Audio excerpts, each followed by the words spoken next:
Hello, friends. The 726th day of the war between Russia and Ukraine continues. Russian troops were able to enter Robotyne, Zaporizhia region, reports the Ukrainian military telegram channel Deep State. Yesterday, Russian telegram channels reported about this. According to Deep State, after the breakthrough, most of the attackers were eliminated.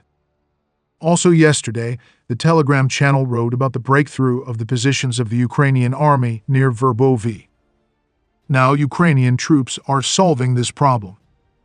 Operational Command West yesterday reported the destruction of 18 units of Russian equipment out of 30 that led the offensive, after which Russian troops retreated to their previous positions. This morning, the Operational Command announced a new attempt at a Russian offensive on the Zaporizhia front, but it was also reportedly repulsed.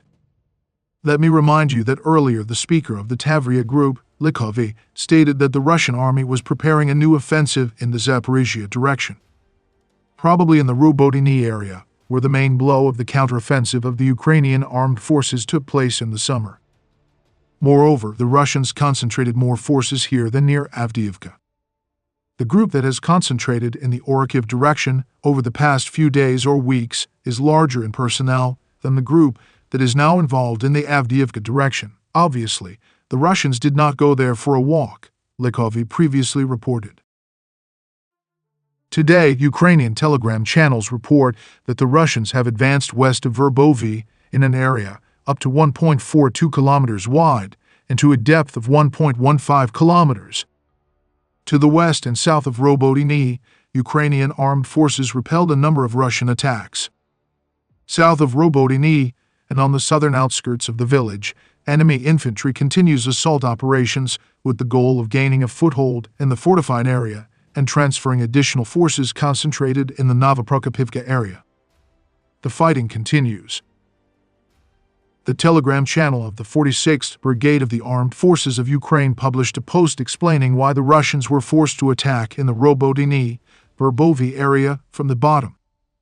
Literally, as soon as they completed the operation to capture Avdiivka, where the decisive factor was a breakthrough on the flanks. Why not repeat this in the Robotyne, Verbovy area? There could be two reasons. First, the attack in this area was planned as reconnaissance in force, the tasks of which went beyond the tactical, but they unexpectedly brought a certain result. Second, the command of the Ukrainian army units in this direction, taking into account the experience of the entire defense cycle of Avdiivka, strengthened the flanks of the pocket. And the Russians are now forced to resolve the issues of the pocket by attacking from its bottom. This is the most difficult and inconvenient option for them. There is also a third option. The enemy's advance here is of a distracting nature, and the main attack or attacks will be in the same direction, but in other areas. The area between Robotyne and Verbovy does not have serious fortifications. Itself, the pocket is located in a lowland. The field and the forest belts have been practically destroyed. The entire area is being watched and shot at by drones, artillery, and aircraft. Armored vehicles can only be used there if they are reinforced with anti-drone grills, armor, and electronic warfare systems. Given the problems the Russians have in this component, they cannot count on support from armored vehicles. They will compensate with FPV drones and guided bombs.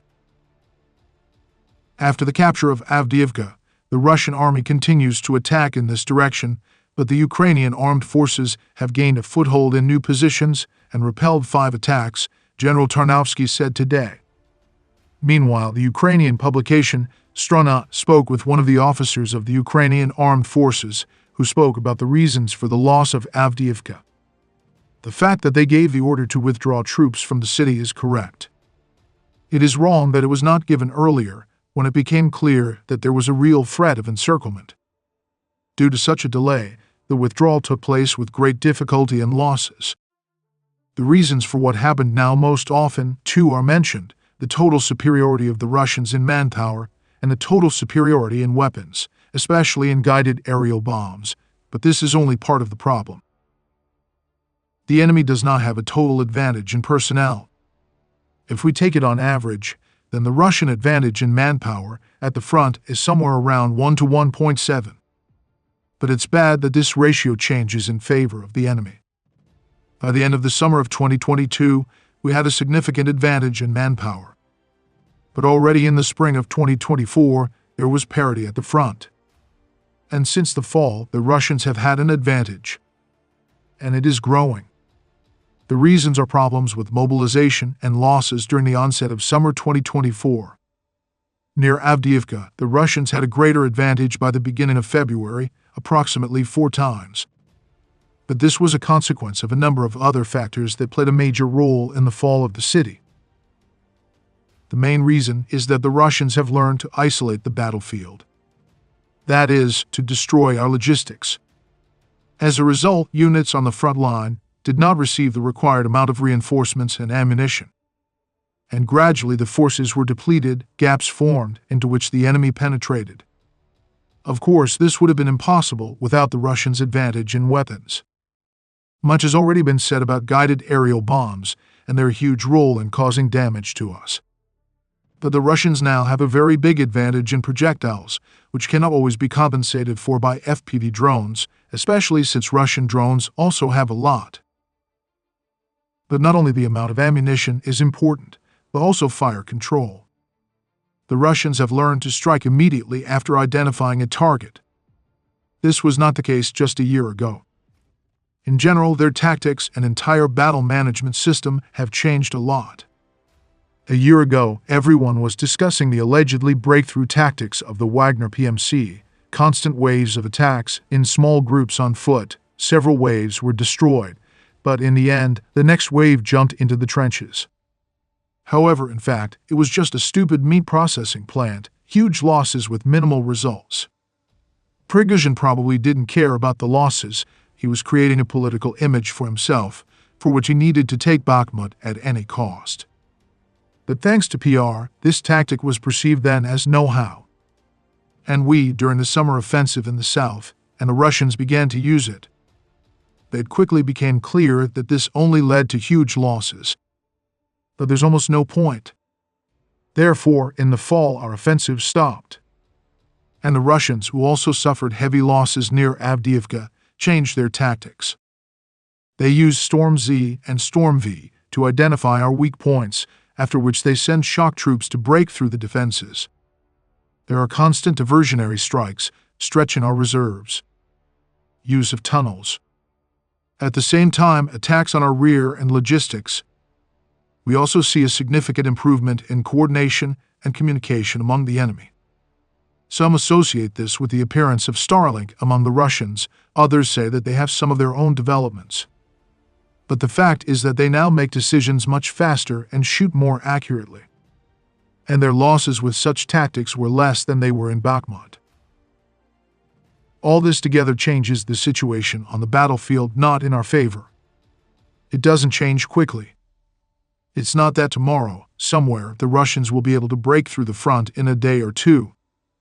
But gradually, week after week, they drain our strength, and in the end, the situation can become very bad. Especially if the Russians carry out another wave of mobilization. How to resist this? I won't be original here. We need more soldiers, more shells, more drones. And it is necessary to sharply strengthen front-line air defense in order to fight aviation and guided aerial bombs. But whether all this is real, I don't know. Mobilization and supply of weapons is not my level of authority, an officer of the Ukrainian Armed Forces told Strana. Friends, preparing these daily reports has become my full-time job, and I have no other job for obvious reasons. There have been few views on the channel lately, which is why I ask for your help. If you have the opportunity to support me financially, I would be very grateful. Thank you very much and see you in the next video.